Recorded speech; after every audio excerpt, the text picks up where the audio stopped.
Intro. Este escrito surge de una investigación personal y también comunitaria, del debate en espacios públicos y de la necesidad de recoger esos argumentos elaborados fragmentariamente en un texto integral acerca del oficio creativo y del arte en el preciso momento en que se ve amenazada su continuidad. Intento comunicar un tema urgente para toda la sociedad.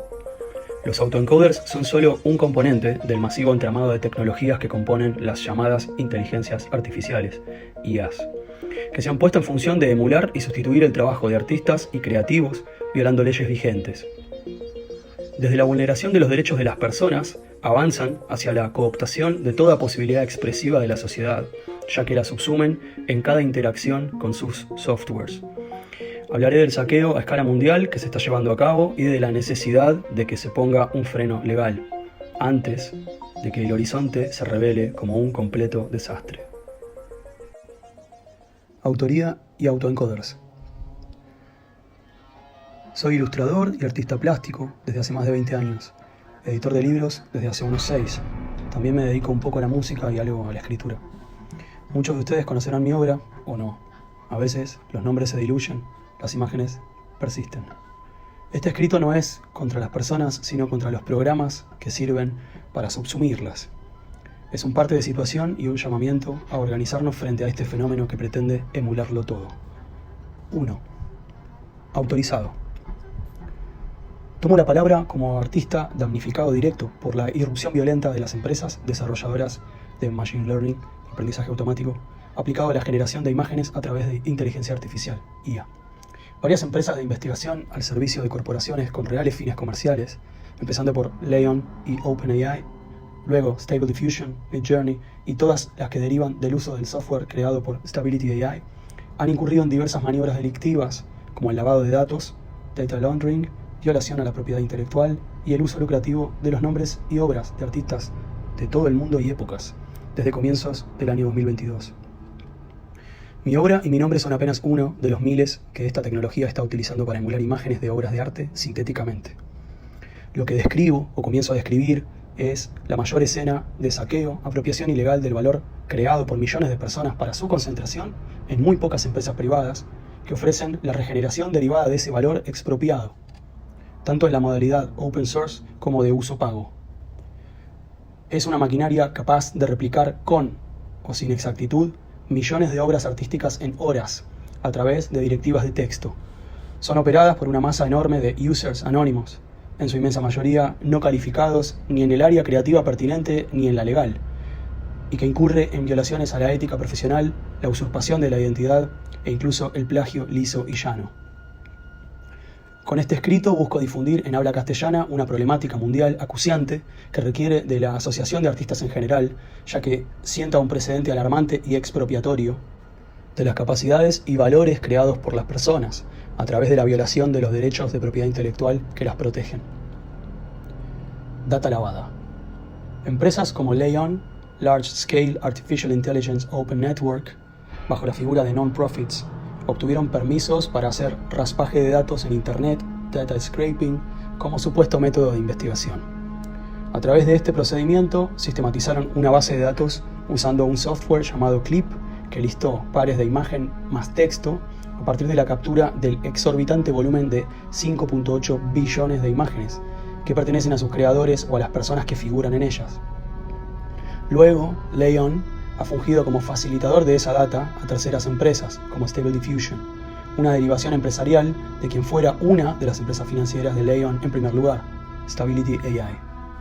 Cito: Stability AI creó el popular generador de IA de texto a imagen Stable Diffusion, financiando su desarrollo por el grupo de investigación Machine Vision and Learning de la Universidad Ludwig Maximilian de Múnich. En su informe del proyecto, los investigadores de ese laboratorio agradecen a Stability AI por la generosa donación computada que lo hizo posible. Los conjuntos de datos masivos de texto más imagen utilizados para entrenar Stable Diffusion, Imagen de Google y el componente de texto a imagen de Make a Video tampoco fueron creados por Stability AI. Todos provenían de Leon, una pequeña organización sin fines de lucro registrada en Alemania. Stability AI también financia directamente los recursos informáticos de Leon. Fin de la cita. Mohammad Emad Mostaque es el fundador y CEO de Stability AI, la empresa desarrolladora de Stable Diffusion. Pueden corroborar lo dicho en el párrafo anterior en sus propias palabras. I founded Leon, underlying dataset for both Stable Diffusion and Crayon. Así es como las Big Tech financian organizaciones sin fines de lucro, con permiso para crear estos conjuntos de datos o modelos con fines de investigación, y esto les permite eludir el reconocimiento de los derechos de autor en la captura inicial de los mismos. Los modelos creados luego se ceden o venden a empresas con fines de lucro que los monetizan en API. Estas API se venden a otras personas o grupos comerciales. Sin código. De esta manera, Stable Diffusion pudo apropiarse indebidamente de billones de obras de arte digitalizadas para circular en Internet, tanto en sitios periodísticos como en blogs y redes sociales, lo que les permitió realizar el entrenamiento, training, de su modelo de IA con esa inmensa base de datos.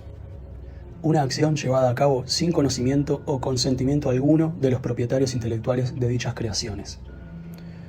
La base de datos Leon 5B es una lista a escala mundial e histórica de imágenes pertenecientes al dominio público, privado, personal y protegido por copyright.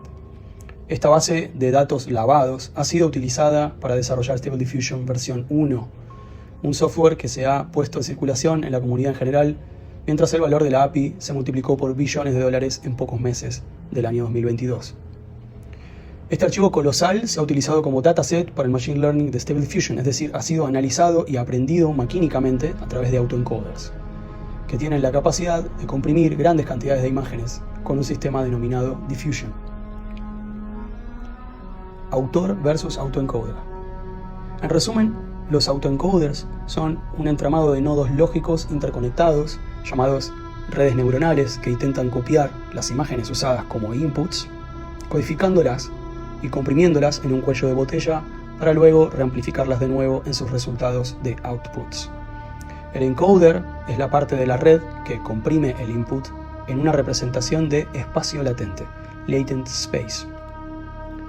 El decoder es la parte que pretende reconstruir el input desde la representación del espacio latente hacia el output. Esta tecnología se desarrolló para comprimir data, igual a cómo funciona un zip, pero también para interpretar el input y recomponer predictivamente sus partes faltantes, restaurar imágenes deterioradas, fuera de foco, sucias, etc. La novedad la introduce la técnica de difusión o diffusion, que analiza cada imagen dada como input al tiempo en que va introduciéndole ruido visual progresivamente hasta disolverla por completo en un campo bidimensional de puro ruido. A partir de estudiar su descomposición progresiva, establece un patrón que posibilite su recomposición con la menor pérdida de información respecto del input hacia el output. Espectros en la ventana. Ese cuello de botella intermedio es un marco común a toda imagen codificada en el ruido. El espacio latente, un campo desde el cual es posible regenerar un símil al input original, o bien la combinación de diversos inputs en un output derivado de ellos. En ese espacio reconcentrado de ruido laten billones de imágenes de personas que conocemos bien y que también desconocemos, de todo el mundo y su vasta historia, todo el arte que amamos o que no alcanzamos a ver nunca. Pero esta modalidad de generación artificial es velocísima y va llenando nuestro horizonte con puras regeneraciones complacientes, al mismo tiempo que sepulta a las verdaderas experiencias humanas de las cuales se sirvió. Anonymous says: el data mining o data scraping es la técnica de toma de millones de datos de Internet que los gobiernos permiten hacer con fines investigativos a algunas entidades. Universidades o grandes laboratorios abocados a la investigación, por ejemplo, en el área de salud mental o física, realizan estas actividades, pero están obligados a anonimizar los datos en el procesamiento de la información extraída. Esta modalidad de trabajo es clave y obligatoria. Mantener en el anonimato la identidad de cuyas personas se tomaron datos sensibles es un requerimiento esencial para no dañar las posibilidades de conseguir un trabajo o una prestación de salud, por ejemplo. Sin embargo, las empresas generadoras de imágenes y sus programadores han hecho públicos decenas de catálogos con los nombres de artistas, cualquiera puede encontrarlos en Internet, con la premisa de que su emulación técnica es posible gracias a la tecnología que promueven y la aplicación que le dan. Midjourney y DALL-E 2 son solo dos de las IA generativas que se lanzaron en agosto del 2022. tomando como factor promocional el uso del nombre de artistas de todas las épocas, incluida la presente. Causaron un daño directo, y aún lo hacen, a los autores vivos de las obras que se reproducen sintéticamente en sus plataformas, minando la posibilidad de comisión de trabajos por parte de editores o de particulares que, pudiendo generar copias de sus imágenes o variaciones de las mismas por un costo muy bajo y a una velocidad imposible de empatar por procesos tradicionales, cancelan proyectos, usan lo ya producido como base de datos para derivar desde ahí o simplemente dejan de requerir a sus autores originales. Mi nombre ha sido usado como prompt más de 1770 veces en Midjourney, 3700 en Night Café, 348 en Lexica, hasta el 23 de enero de 2023. Del resto de los generadores no tengo aún la información, que depende siempre de la transparencia de los mismos sitios o de que los usuarios la evidencien como pública. Por ejemplo, un user de Night Café generó más de 100 imágenes con mi nombre que luego ofrece a la venta como NFT en OpenSea. Demasiado prompt. Tomé conocimiento de esta nueva realidad a partir de una nota periodística que difundía una extensísima lista de movimientos pictóricos y nombres propios de artistas de toda la historia del arte, incluyendo a la contemporánea. Ahí donde se ordenaba en cada fila con un número los nombres de artistas como Rembrandt, Miguel Ángelo, Leonora Carrington, Dave McKean o Kim Jong-gi, estaba el mío. Leí paralizado de terror, como quien viera a través de un monitor de seguridad a su doppelganger entrando en la misma habitación para matarlo. Más arriba, en ese mismo artículo, un instructivo del propio Midjourney explicaba cuál era el proceso para generar una imagen con la impronta de Malevich. Solo tenías que tipear el objeto a representar y agregar, sí, claro, pintado por Malevich. De este modo, cruel y directo como una puñalada, el artista y su obra son reducidos a una mera variable de estilo para el funcionamiento del algoritmo. Sintonía fina. Un objetivo que persiguen muchos users de estas IAs es el de reproducir a ciertos artistas por ser valorados estos en el sistema del arte o de las industrias culturales. Los modelos de autoencoders pueden ser reentrenados para obtener un tipo específico de resultado. A esta práctica se la conoce como fine-tuning y permite sintonizar el output con un input de imágenes de un solo artista. De esta forma, cualquier user alentado por el ejemplo de las mismas empresas que explotaron la labor de millones de fotógrafos e ilustradores, toman imágenes de un artista específico y entrenan un modelo que reproduzca exactamente sus obras. Práctica lesiva para los autores originales, que incurre además en diversos tipos de plagio aún impunes. La herramienta es funcional como método de tortura contra quienes alzan la voz en protesta por el uso plagiario de este software, capaz de replicar cualquier cosa con la que se lo alimente.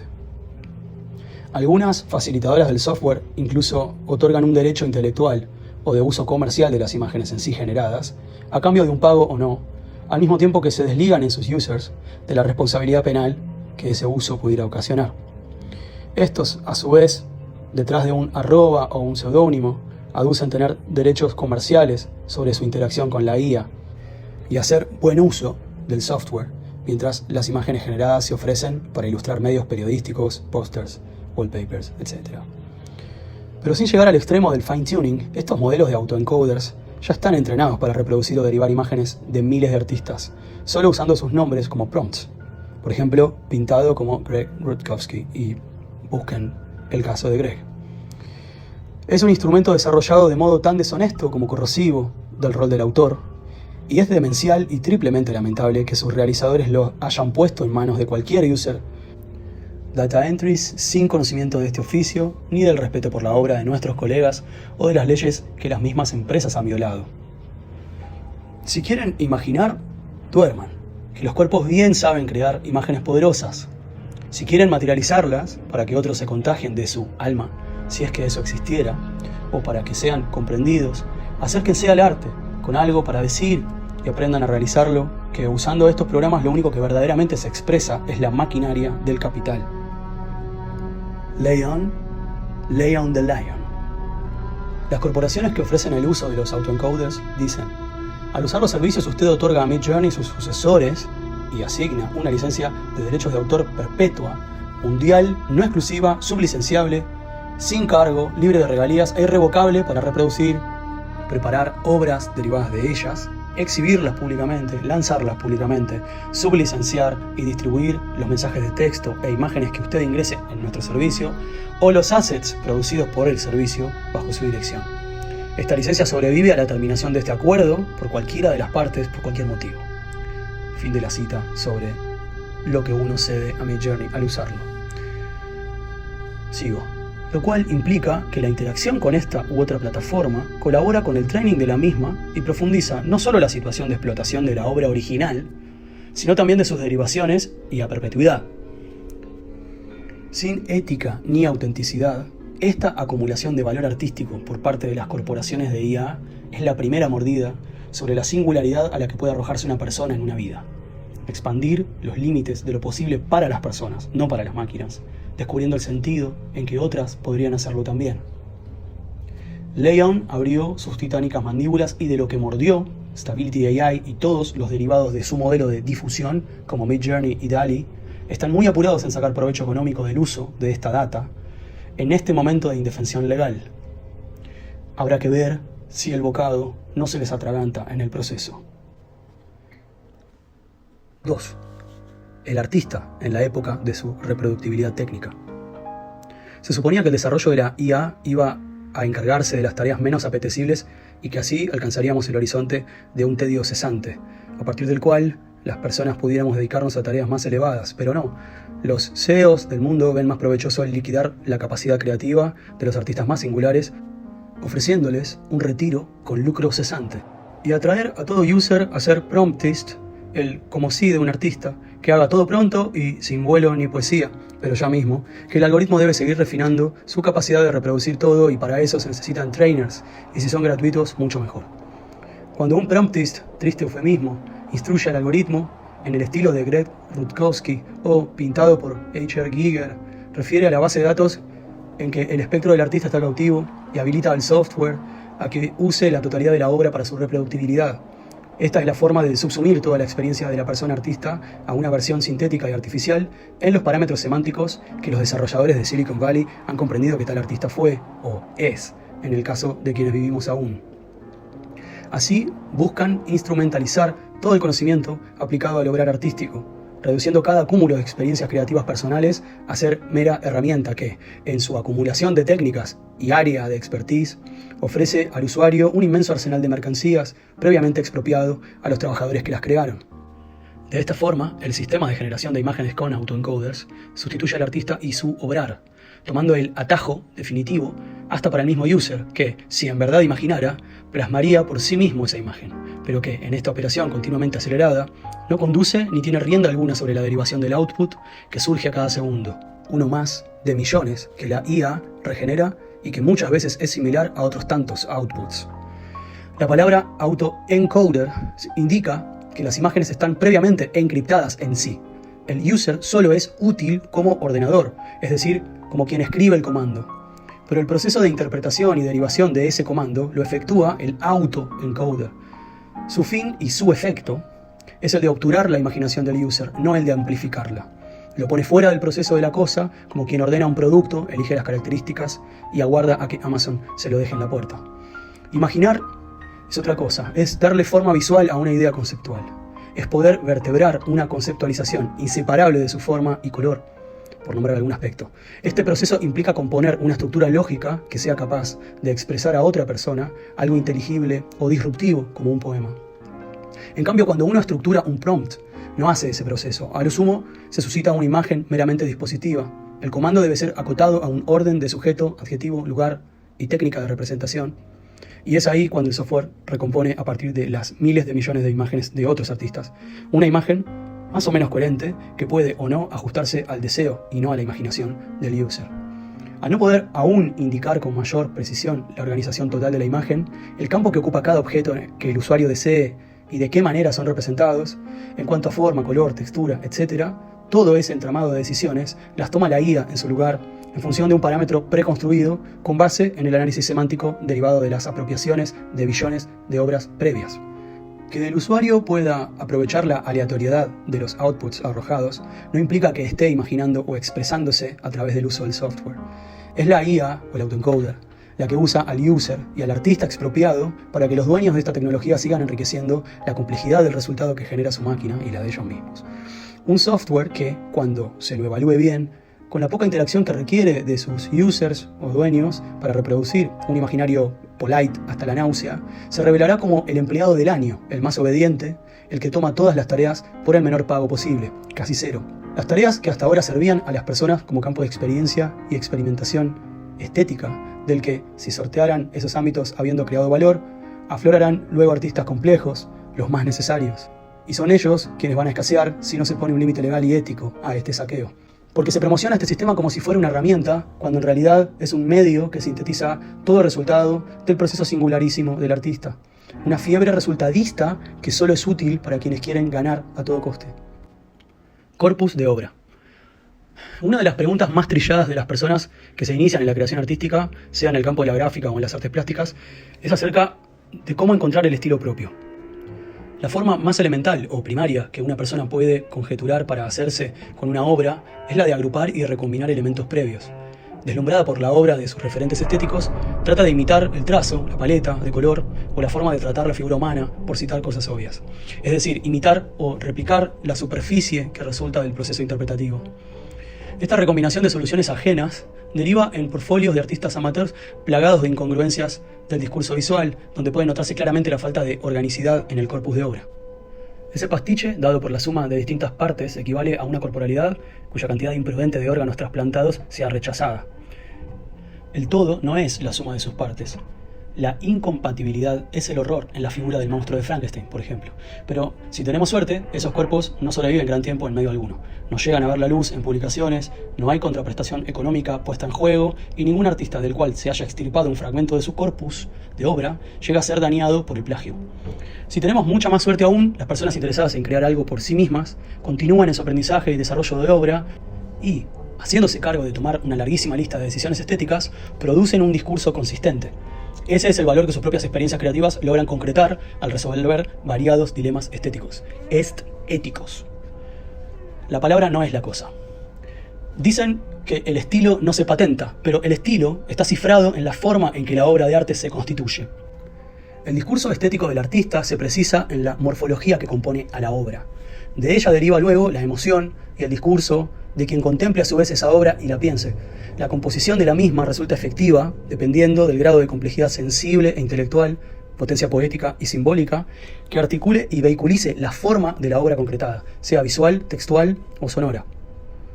Estilo, del latín stilus, es la palabra con la que se designaba a un tipo de punzón con el que escribir. En la antigüedad clásica, el escriba trabajaba sobre una tabla de cera con este instrumento metálico que consta de una punta aguda con que trazar los caracteres y al otro extremo del instrumento una espátula con la que alisar la cera, borrar el escrito y hacer tabula rasa. Es la metonimia la que traslada el nombre de la herramienta stylus al proceso realizado con ella, para referirse a la calidad y complejidad del trabajo de cada escritor. De ahí deriva el uso que le damos hoy en día. Pero el estilo de un autor, como venimos diciendo, no se reduce nunca a la herramienta, sino a la serie de decisiones formales que se toman y se articulan con la herramienta para resolver una serie de problemas. La resolución de ese conjunto de problemas estéticos es la obra artística. Codex Gigas. Historiadores, filósofos y biógrafos apuntaron primero en cera y luego escribieron aún más sobre papiros, pergaminos y distintos tipos de papeles. La escritura prescindió de un stylus, aunque, con pluma y pincel, los monjes copistas de gran facultad interpretativa supieron introducir un grotesco muy propio en la marginalidad de la doctrina sacra. Aún ahí. Bajo el control de la iglesia y la corona, los libros se copiaban a mano en un anonimato que diluía el nombre del copista en favor de la abadía encargada de la manutención de los monjes. Su producción pertenecía por carácter transitivo a los tenedores de esa cultura de la palabra y de la imagen, la iglesia y la corte, quienes actuaban como objetores de la producción literaria, otorgando o denegando el permiso de desarrollarla, así como los materiales y saberes para su realización. La primera máquina de copiar.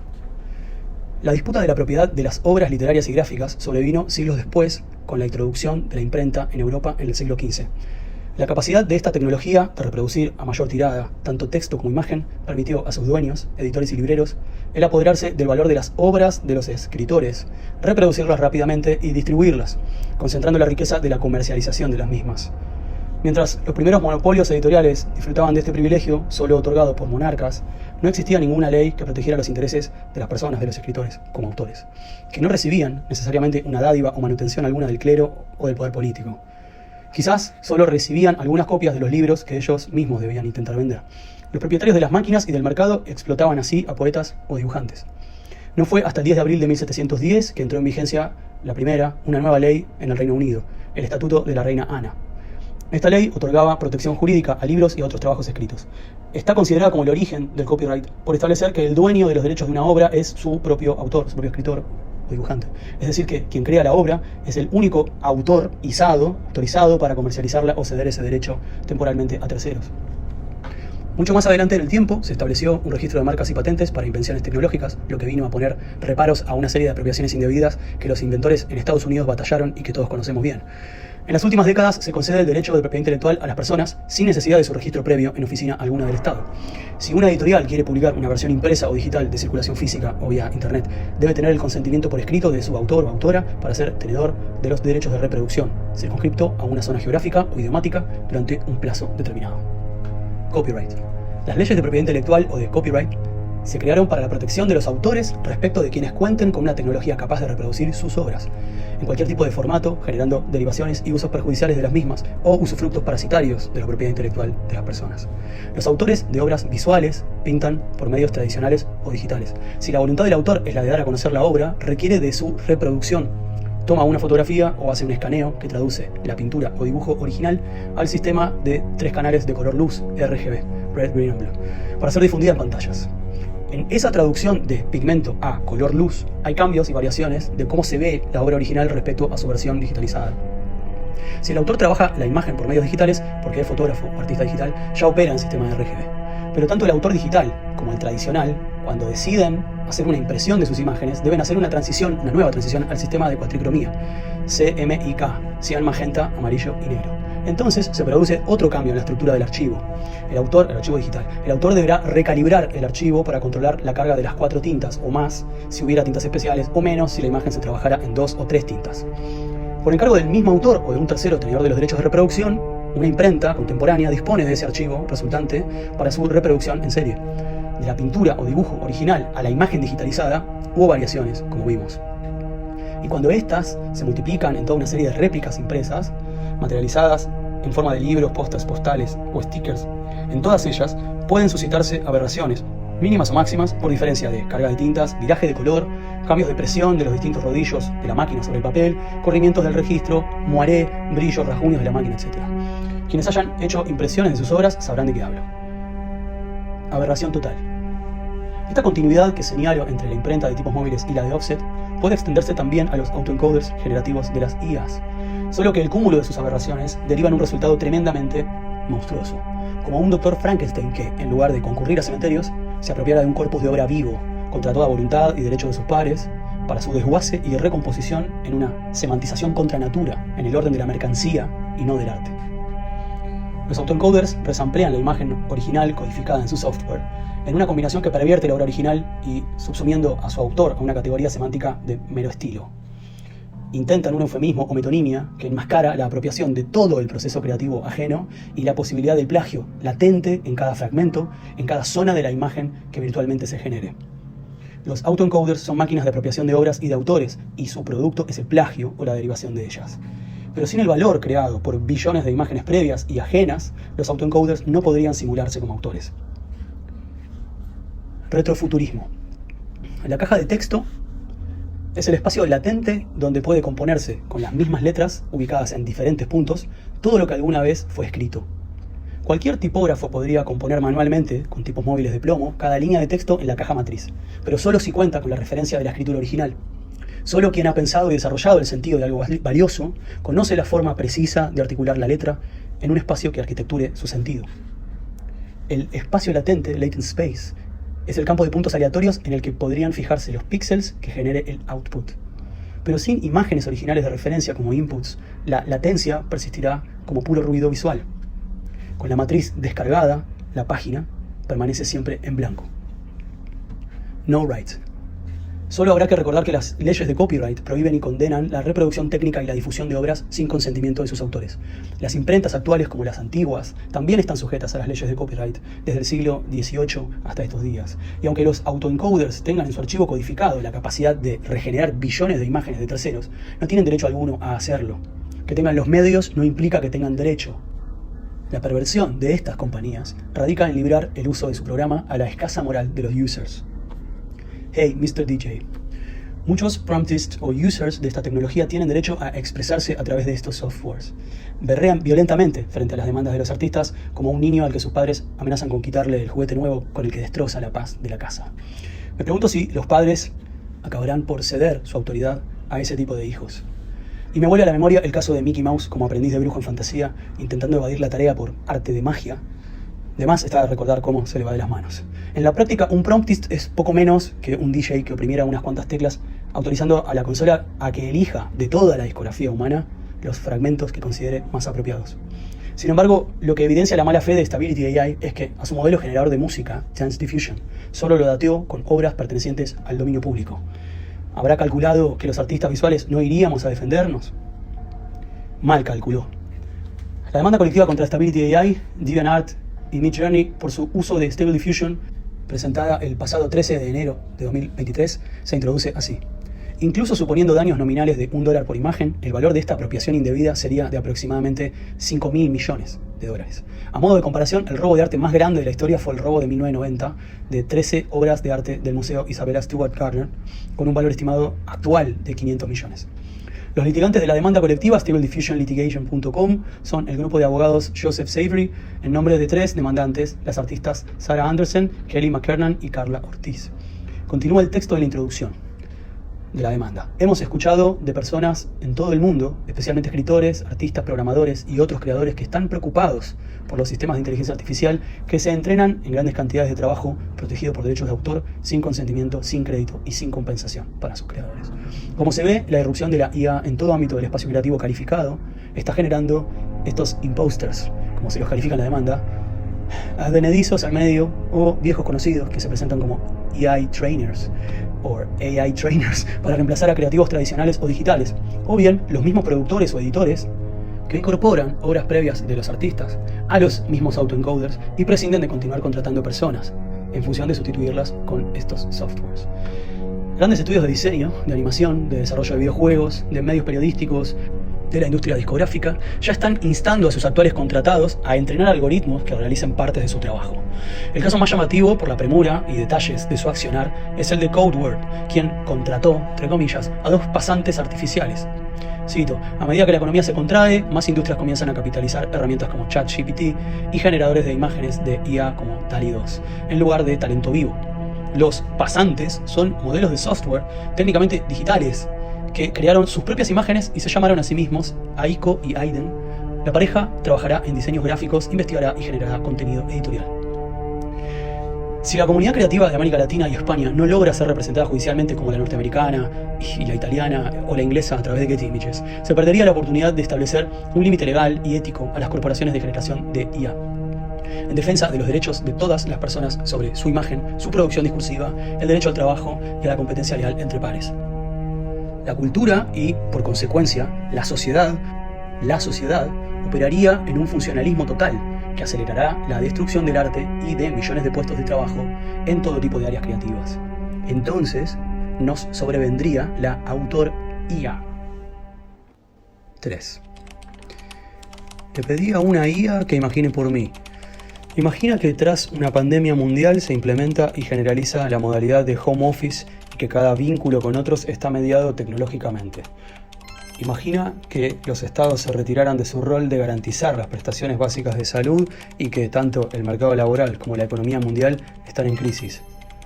Imagina una sucesión de incendios forestales a gran escala, una contaminación de los suelos útiles y una escasez de recursos energéticos producto de conflictos armados que hiciera que el precio de los servicios y alimentos aumenten rápidamente. Imagina que la democracia se degradara, que no se garantice la separación de los poderes del Estado y que cada individuo está por su cuenta. Imagina que se fomenta un emprendedurismo que requiera de una permanente interacción online mediante likes, follows, sharings, etc., que datea involuntariamente a las IAs respecto de los intereses personales y transfiere valiosos recursos informáticos a los dueños de las redes. Imagina que todo el valor creado por trabajadores, contratados o freelance, es cooptado por softwares y sintetizado mediante autoencoders para ser reproducido, con o sin variantes, por un algoritmo a una velocidad suprahumana y por un costo irrisorio. Imagina ahora un tipo de contraprestación digna para las personas creativas. 3. Adáptate o muere. Esta es la frase más cruel, pero también es la que más me hacen llegar los fans de las inteligencias artificiales en diversos idiomas a través de redes sociales. Pero la reproductibilidad acelerada que la IA permite y fomenta es imposible de empatar por medios humanos, aún usando herramientas digitales. He aquí la falacia de la misma, obvio. Este software puede plagiar a cualquier artista y generar derivaciones del material con que esté dateado. En manos de oportunistas, vestidos de emprendedores o, en el mejor de los casos, de productores que prescindan de pagar un encargo o despidan a los contratados para poder usar su trabajo previo y derivar a partir de él, es la amenaza a nuestro trabajo y al arte en general, porque en lugar de que la motivación sea crear valor, el motivo es sacar el mayor provecho económico al ahorrarse un proceso o un salario, recurriendo a un software como solución, disolviendo así la capacidad crítica de las personas y la figura del artista, como sus imágenes han sido disueltas en el ruido. Copy-paste. Hace varias décadas que el aprendizaje se va degradando en la acción de capturar, copiar y pegar. Desde fines de los 90, primero con la Encarta, hasta luego el uso actual de Wikipedia como fuente remanida de resultados que Google samplea, el común de las personas que hoy tienen menos de 45 años contrastan su pregunta con la respuesta que se arroja al segundo en cualquier pantalla. Y esta práctica está normalizada hoy en pseudoperiodistas, panelistas de TV, influencers y creadores de contenido.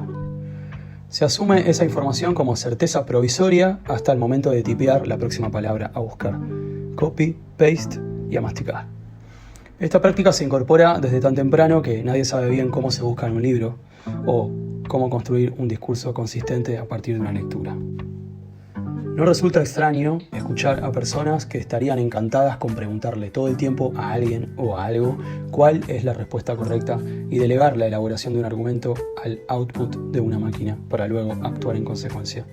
Pero la masificación de esta actitud, o la falta total de alguna, nos induciría a optar por copiar y pegar el término retiro voluntario en el formulario de la autodeterminación, lo que nos conduciría a ser rebaño absoluto de las máquinas. Las ovejas maquinizadas con las que sueñan los robots, según Philip Dick, o en este caso, a que el fruto de nuestro trabajo corra el mismo destino de la oveja Dolly, o era Dolly, no recuerdo, pero sí recuerdo que la clonación está regulada, no lo hagan en sus casas. Derecho a robar. En el mismo sentido del copy-paste, los últimos advenedizos al mundo creativo, los tech bros, que diseñaron esta tecnología, quieren legitimar a su herramienta como un autor, acuñando un cliché supuestamente usado por Pablo Picasso y por cada uno que cree que todos son de su vil condición. Los buenos artistas copian, los grandes artistas roban. Esa es la cita. Que quieran legitimar su máquina de copiar, copiando y pegando las palabras que Steve Jobs tomó y usó el nombre de Picasso para ennoblecerse, ya señala la cata moral de los sujetos que la impulsan. Sujetos que quizás nunca hayan empuñado un pincel ni un lápiz óptico para crear algo propio. Sujetos que no han escrito ni un poema adolescente, usan una deformación de la frase original de Alfred Tennyson, "That great poets imitate and improve, whereas small ones steal and spoil". Lo que querría decir que los grandes poetas imitan y mejoran, mientras los pequeños roban y arruinan. Pero en lugar de ponderar el esfuerzo que implica una imitación que mejorase la obra original y de cuyo proceso se aprende, y a su vez condenar al artista que roba, la frase ha derivado en este uso tan conveniente a la cultura del copy-paste en beneficio del ahorro de trabajo con el uso del esfuerzo ajeno. No hay registro de que Picasso haya hecho suya o escrito alguna vez la frase deformada por Jobs. Es tedioso abrir una solapa más en este escrito y hablar de Picasso y su relación con la mímesis artística. Solo diré que Picasso fue un sujeto territorial, disputó en todo espacio de poder en el que quisiera moverse con la figura de relevancia que lo ocupara. Una competencia permanente que lo llevó a sumar enemigos, escándalos y capital artístico ganado a pulso, pero no mediante fotocopias. En ese sentido, Warhol fue peor que Lichtenstein, y no me sorprende que los Tech Bros citen este tipo de modelo de artista. Yo mismo no los apoyo ni me resultan relevantes en la historia del arte más que para abrir la puerta a estos argumentos y a esta tecnología de la captura de rehenes y la coacción con la maquinaria de reproducción de mercancías. Fotocopia. Ahora, me pregunto, ¿cuál es el mérito de que una fotocopiadora replique una imagen dada? Porque Goya, Picasso y otros, aún en la copia, actualizaban y revalorizaban al referente porque eran grandes artistas y engrandecían a los bien conocidos artistas con los que establecían ese diálogo estético, que también era un diálogo persona a persona si el otro artista en cuestión estaba vivo. Pienso en Braque y Picasso, en Van Gogh y Emile Bernard Hogan. En estos casos no estamos hablando de un ladrón anónimo que copia a cualquier otro artista, usufructúa su capital simbólico y nunca lo acredita. Los impresionistas fueron unos muertos de hambre la mayor parte de sus vidas. Fueron un grupo colaborativo de excluidos del canon, en experimentación colectiva, continua, que peleó de un modo salvaje por ocupar un lugar de reconocimiento en el público. De todos, el que más se cotiza hoy fue el menos valorado en vida. Pero no se puede comparar a la generación de imágenes por IA o autoencoders con pintores de obras materiales y únicas, porque lo que en verdad está minando el trabajo de los artistas ilustradores, diseñadores, historietistas, incluso escritores y actores de doblaje, por ejemplo, es la competencia desleal de imágenes o sonidos derivadas de esos artistas que compiten en su mismo medio de distribución. Me refiero al campo de la aplicación de la imagen, texto, voz en su medio de reproducción, como libros, pósters, remeras, soportes digitales, audiovisuales, etc. Y es en ese punto donde radica el unfair use, el uso injusto, el uso desleal, tan mentado en estos días, sobre todo apuntando a la causa legal. Una pintura al óleo, por ejemplo, frente a una imagen impresa puede distinguirse muy fácilmente, por el análisis de su materialidad, como por su valor de cambio y de uso. Acá les estoy linkeando una nota donde hay expertos, curadores y expertos del arte tratando de establecer qué imagen fue hecha con inteligencia artificial y cuál no de unos archivos digitales. Vean todo lo que pasa ahí, pues muy divertido y espantoso. El soporte, el material usado, la época y la corroboración de la firma del artista se pueden establecer con cierta pericia. Eso en el ámbito de lo real. Pero en el ámbito de su reproductibilidad, tanto la imagen original, digitalizada, como sus derivaciones artificiales por inteligencia artificial, tienen un valor similar. Todos son modelos codificados para su inclusión en cualquier soporte, sea digital o impreso. En ello radica la competencia desleal, que supone la derivación o transformación de las imágenes generadas por autoencoders que copan de un modo velocísimo todo espacio al que alcanza la vista, con imágenes semejantes a las fuentes en las que se basan. Todos los artistas que hemos creado hasta el momento vemos el daño grave a nuestro trabajo autoral respecto de su derivación maquínica, veloz y camaleónica, publicada en el mismo ámbito que las nuestras. Y la pregunta que surge es, ¿cómo seguir creando y percibiendo un pago por ese trabajo cuando todo lo hecho y por hacerse puede ser replicado impunemente por autoencoders? Van Gogh en serie. El creador original, cuya obra fue secuestrada por un dataset y usada en el Machine Learning, ahora parece estar obligado a participar de una competencia perversa con un software que es utilizado por millones de users contra sí mismo, todo el tiempo. Es desesperante comprobar lo imposible de reponer por medio de mano humana la celeridad del daño electrónico. Pero el clímax del horror se alcanza cuando el creador descubre que no se puede poner en internet ninguna imagen de una obra original sin que sea objeto de una nueva apropiación ilegal, lo haga el artista o cualquier persona. Y así se condena a los creadores a no tener más dominio en su propia obra, vulnerando derechos básicos de todas las personas a su identidad y al fruto de su labor. Es en esto donde esta tecnología no está fomentando la circulación de obras originales y nuevas, porque inmediatamente son subsumidas. La salud mental es clave para garantizar la continuidad de los miembros del campo creativo. La ansiedad crónica, la angustia y la frustración hacen mella en las capacidades de la comunidad artística que se ve expropiada del valor de su trabajo mientras infinidad de sociópatas que glorifican este software les hacen llegar mensajes de odio y amenazas y de copias. Escribo con la carne erizada de llamas eléctricas. La IA no solo reproduce masivamente la síntesis digital de la obra de Van Gogh, también reproduce de modo maquínico la patología que lo recluyó definitivamente. Terminal. Si no actuamos de forma colectiva contra esta apropiación ilegal de datos y la impune emulación de sus autores, informando a la sociedad y recurriendo a los gobiernos y al Poder Judicial, afrontaremos la total desprotección de cualquier acto creativo humano, la proliferación sistematizada de lo mismo y la degradación del arte y sus límites estéticos, ahora regulados por la censura y la homogeneización programada.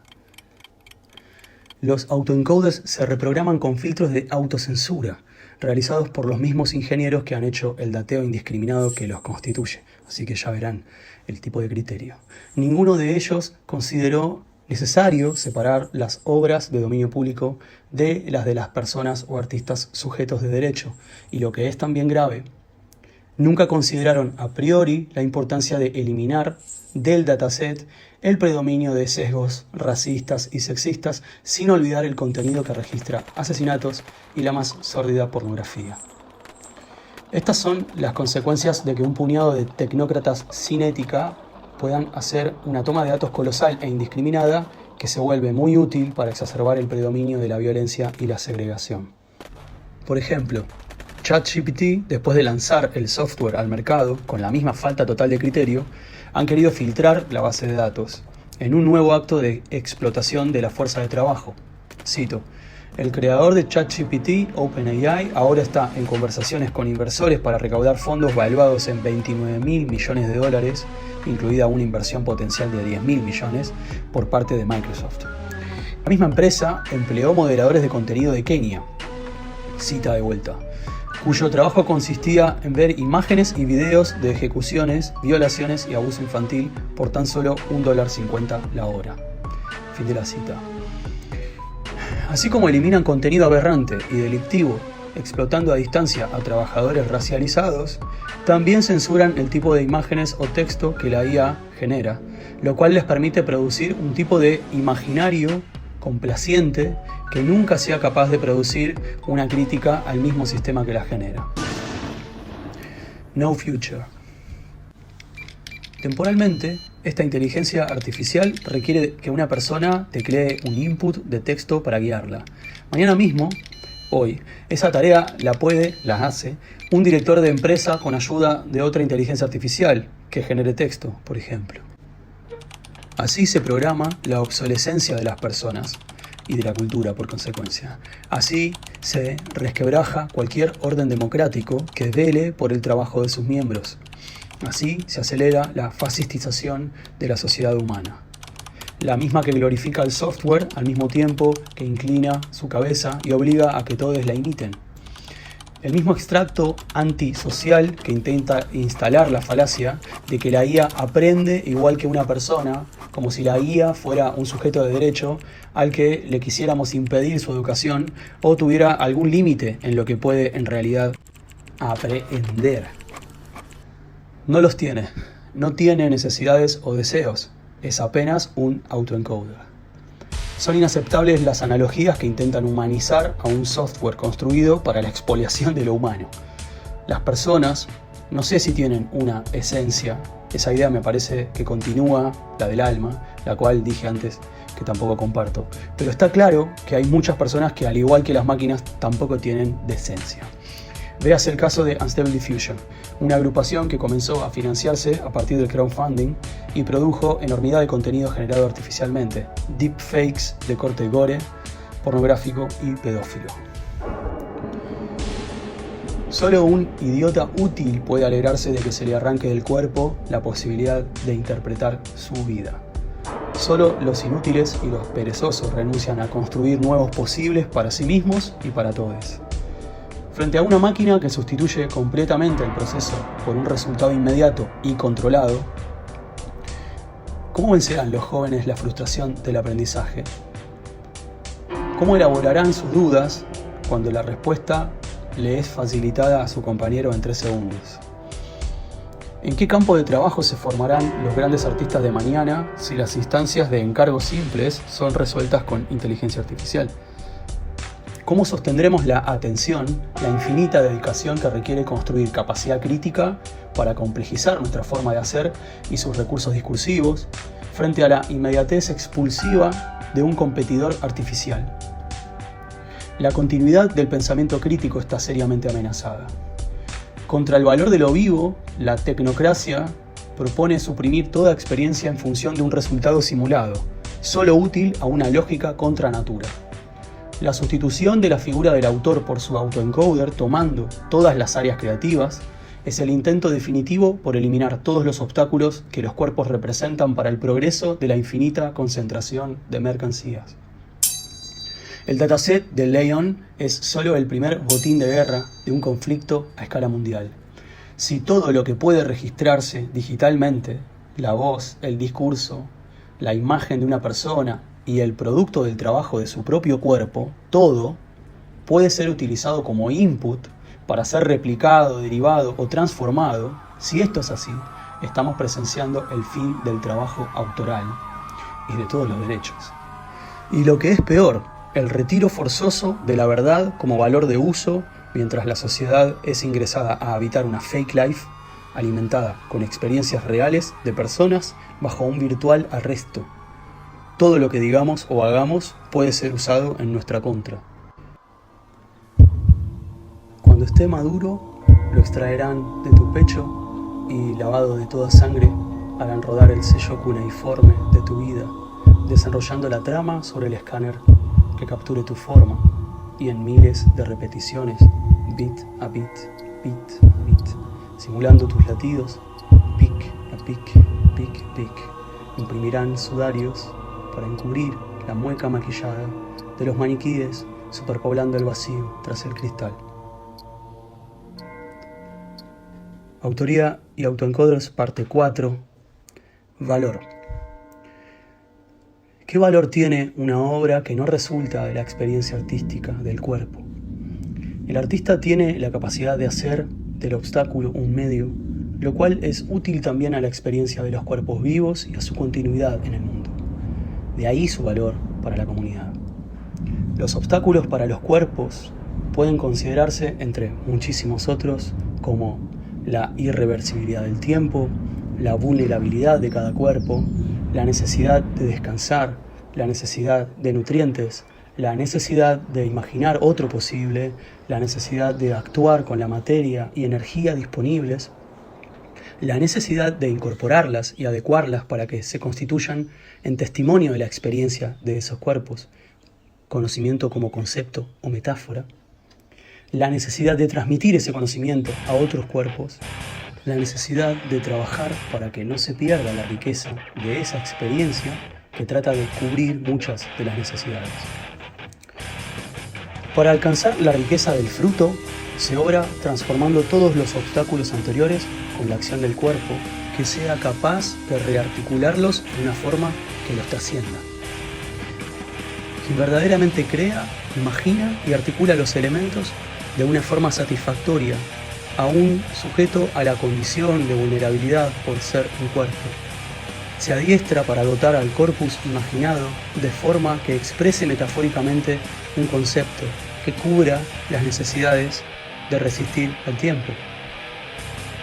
Hacer con el cuerpo de la obra, cito a Pizarnik, alimentándolo y dejándolo reposar, ejercitando el músculo creativo y relajándolo cada vez que es necesario para que el sueño aflore como reordenamiento de las imágenes incorporadas, sin aceleraciones que lo pongan fuera de foco. Así se crea una obra que es un medio útil para el creador y para quienes conozcan e interactúen con esa obra, en tanto que son también personas que forman parte del corpus social. Pero, ¿a qué corporalidad le sirve eliminar todo obstáculo para sustituirlo por un medio absoluto? A ninguna viva, solo a las corporaciones. ¿De qué obstáculo o vulnerabilidad habla ese medio absoluto?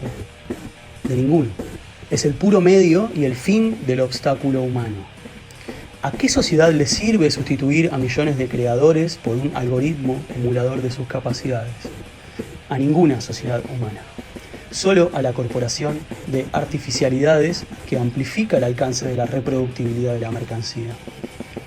Este es un momento crucial de la historia. La inercia solo nos llevará a ser clonados y subsumidos. Es momento de mostrar valor en sus dos acepciones. Valentía en la construcción de medios útiles para los cuerpos, no para las máquinas. Aquí termina mi aporte escrito de análisis y conceptualizaciones acerca del problema. Todo este documento escrito es para la comunidad artística de habla hispana, para que estemos informados respecto de toda esta situación. Sabremos más con el correr de los días y los meses. Lo importante es que la comunidad artística de habla hispana tenga un espacio de intercambio de información y un medio para poder pensar estrategias respecto de todo este conflicto.